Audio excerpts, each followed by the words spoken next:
আসসালামু আলাইকুম। প্রিয় তৃতীয় শ্রেণীর শিক্ষার্থীবৃন্দ, তোমাদের সকলকে আমার চ্যানেলে স্বাগতম জানাচ্ছি। তোমাদের গণিত বইয়ের ৩১ পৃষ্ঠায় বিয়োগ অঙ্কের অধ্যায়ে আছি। আজ আমরা বিয়োগ অঙ্ক করব।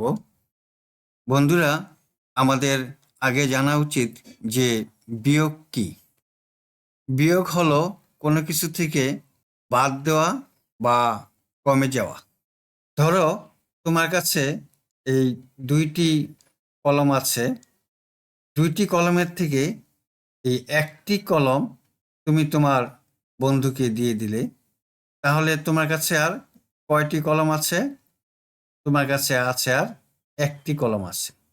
তাহলে এখানে কি ২টি থেকে একটি চলে গেল, আর রইল কয়টি? একটি। এটাই হলো বিয়োগ। আমরা পূর্বে যোগ চিহ্ন পড়েছি, এটা হলো যোগ চিহ্ন, আর বিয়োগ চিহ্ন হলো, এটা হলো বিয়োগ চিহ্ন। ঠিক আছে বন্ধুরা, এখানে একটি অঙ্ক দেওয়া আছে। একটি নার্সারিতে ৭৪২টি গোলাপ চারা ছিল। সেখান থেকে মনির বাগান করার জন্য ৩৯৫টি চারা কিনল। এখন নার্সারিতে কতটি চারা রইল? এখানে লক্ষ্য করো যে ৭৪২টি চারা ছিল, তার মধ্যে থেকে ৩৯৫টি চারা চলে গেল। তাহলে কি কমে গেল? এখন আমরা এটা কি করব? বিয়োগ করব। আমরা অঙ্কটি এখানে করি। বিয়োগে হলো তোমার উপরে বড় সংখ্যা থাকবে আর নিচে ছোট সংখ্যা থাকবে। বড় সংখ্যা থেকে ছোট সংখ্যা বাদ যাবে। এখন ৭৪২ থেকে ৩৯৫ কি করব? বিয়োগ দিব। ২ থেকে ৫ বিয়োগ করব, কিন্তু ২ তো ছোট আর ৫ হলো বড়। ২ থেকে ৫ কখনো বিয়োগ যাবে না। তাহলে আমাকে কি করতে হবে? ২কে বড় করতে হলে এই ৯ থেকে আমি ১ দশক আমি কি করব? ধার নিব। ১ দশক ১০ ধার নিব। ধার নিলে ২ হয়ে যাবে ১২। এখন ১২ থেকে এই ৫ বিয়োগ যাবে। ১২ থেকে ৫ চলে গেলে কত থাকে? ৭। ৭ লিখব। আমি যে ১ দশক ধার নিয়েছিলাম, এখন সেটা আবার ফেরত দিব ৯কে। তাহলে ৯ আর ১ দশক কি হবে? ১০ হবে। মনে মনে ধরলাম ৯ হয়ে গেল কি? ১০। এখন ৪ থেকে তো ১০ বিয়োগ যায় না। তাহলে ৪কে আবার কি করতে হবে? ১ দশক এনে ৪ এর সাথে যোগ করতে হবে। তাহলে হলো কত? ১৪। এখন ১৪ থেকে ১০, এই ১০ বিয়োগ দিব। তাহলে কত? ১৪ থেকে ১০ গেলে ৪। আমি যে ১ দশক ধার নিয়েছিলাম, সেই ১ দশক আবার ফেরত দিলাম ৩কে। তাহলে ৩ হয়ে গেল কত? ৪ হয়ে গেল। এখন ৭ থেকে এই ৪ বিয়োগ দিলে কত হয়? ৩। বিয়োগফল হলো ৩৪৭। আমি এতক্ষণ যেই অঙ্কটি করেছিলাম, সেই অঙ্কটি এখানে করে দেওয়া আছে। দেখো, ৩৪৭ বিয়োগফল। এখন ১ নম্বরে দেওয়া আছে বিয়োগ করি। এই বিয়োগ অঙ্কগুলো করব। দেখো, ৭ থেকে ৩ গেলে থাকে ৪। ৮ থেকে ৬টাকে চলে গেলে কয়টা থাকে? ২টা। ৪টা থেকে ১টা গেলে কত থাকে? ৩টা। এবার ২ নম্বরে দেখো, ৪ থেকে ০ গেলে কি হয়? ৪ই হয়। ২ থেকে ৮ যায় না। তাহলে কি হবে? ২ থেকে ৮ বিয়োগ যায় না, কারণ ২ ছোট এবং ৮ বড়। আমি এখান থেকে ১ দশক ধার নিব। এই ১ দশক ধার নিব। তাহলে ২ হয়ে যাবে কত? ১২ হয়ে যাবে। এখন ১২ থেকে ৮ চলে গেলে থাকে হলো ৪। আমি যে এই ১ দশক ধার নিয়েছিলাম, সেটা আবার এই ৩কে ফেরত দিই। তাহলে ৩ হয়ে গেল কত? মনে মনে ৪। এখন ৬ থেকে এই ৪ চলে গেলে কত থাকে? ২। বিয়োগফল ২৪৪। এটা দেখো, ৫ থেকে ৮ যায় না। তাহলে ৫কে ৯ থেকে ১ দশক আমাকে ধার নিতে হবে। এখন ৫ হয়ে গেল 15। 15 থেকে 8 চলে গেলে কত? 7। এই যে ধার নিয়েছিলাম 1 দশক, এটা আমি এখন আবার 9কে ফেরত দিই, তাহলে 9 হয়ে গেল কত? 10। 3 থেকে 10 বিয়োগ যায় না, কারণ 3 ছোট আর 10 বড়। তাহলে মনে মনে এখান থেকে আমার 1 দশক ধার নিতে হবে। তাহলে 3-এর সাথে 1 দশক যোগ করলে কত হয়? 13। এখন 13 থেকে এই 9 বিয়োগ দিই, তাহলে কত হয়? 4। এই যে 1 আমি ধার নিয়েছিলাম, এটা আবার ফেরত দিলাম, এখানে মনে মনে 1। তাহলে 4 থেকে 1 গেলে কত? 3। বিয়োগফল হলো 347। এবার 4 নাম্বার করি। 9 থেকে 9 চলে গেলে কত? 0। 6 থেকে 4 চলে গেলে 2। শতকের ঘর এখানে কিছু নেই, এখানে শুধু 7 আছে, তাই 7 বসালাম। 720।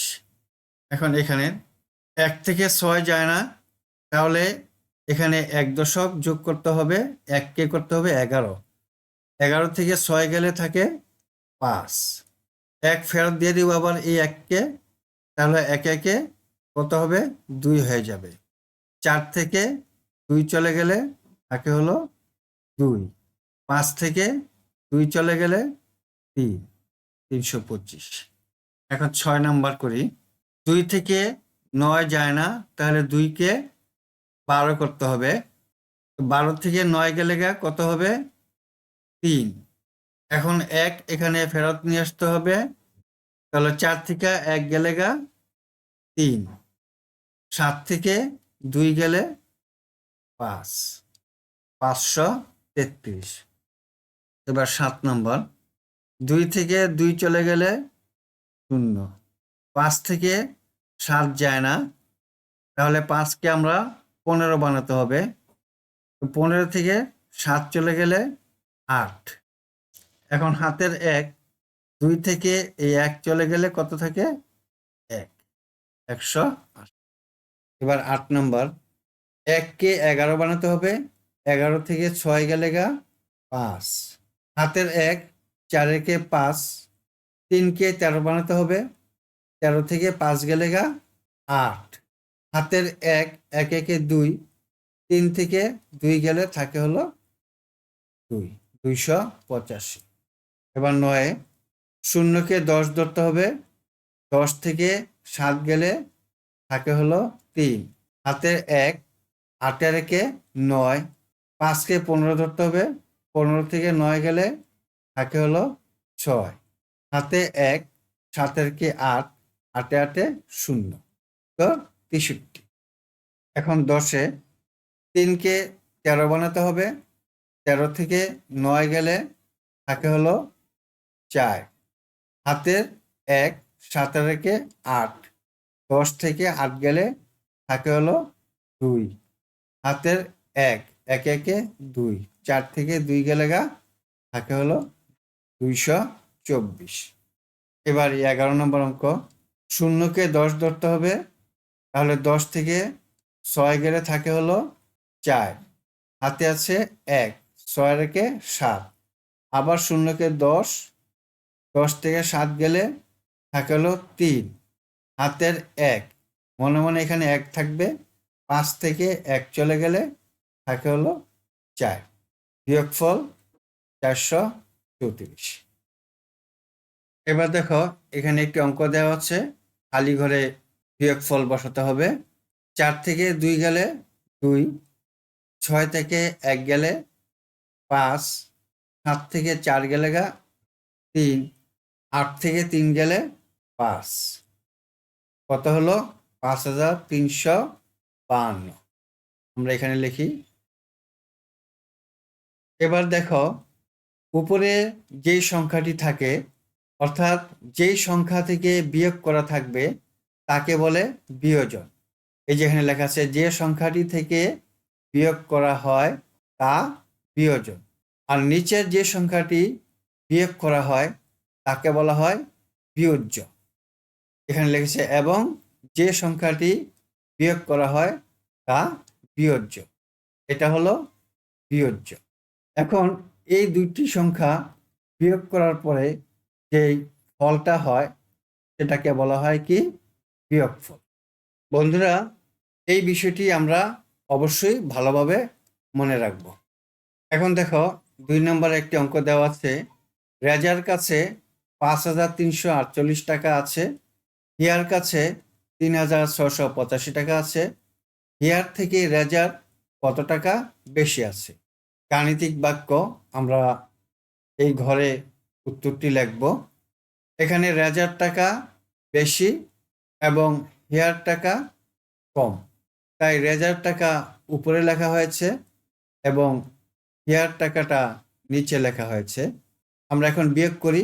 8 থেকে 5 গেলে কত থাকে? 3। 4 থেকে 8 যায় না, তাহলে এখান থেকে 10 ধার নিয়ে 4কে 14 বানাতে হবে। এখন 14 থেকে 8 গেলে কত? 6। এই হাতের 1 দশক এখানে 6-এর সাথে যোগ করব। 6-কে কি হলো? এটা 7 হয়ে গেল। 3কে 13 বানাতে হবে। এখন 13 থেকে 7 বিয়োগ দিব, কত হয়? 6। আবার হাতের 1, এখন 3-এর সাথে 1 যোগ করলে কি হয়ে যায়? 4 হয়ে যায়। এখন 5 থেকে 4 বিয়োগ দিলে থাকে কত? 1। বিয়োগফল 1663। আমরা এখানে লিখব 1663। তাহলে রেজার কত টাকা বেশি? রেজার 1663 টাকা বেশি। উত্তর 1663 টাকা। এই অঙ্কটাই এখানে করে দেওয়া আছে, 1663 টাকা। বন্ধুরা, আশা করি আজকের বিয়োগ অঙ্কগুলো তোমরা বুঝতে পেরেছ। তোমরা অঙ্কগুলো বাসায় বেশি বেশি প্র্যাকটিস করবে। আজকে তাহলে এই পর্যন্তই। তোমরা সকলেই ভালো থাকো, সুস্থ থাকো এই কামনা। আল্লাহ হাফেজ। আসসালামু আলাইকুম রাহমাতুল্লাহ।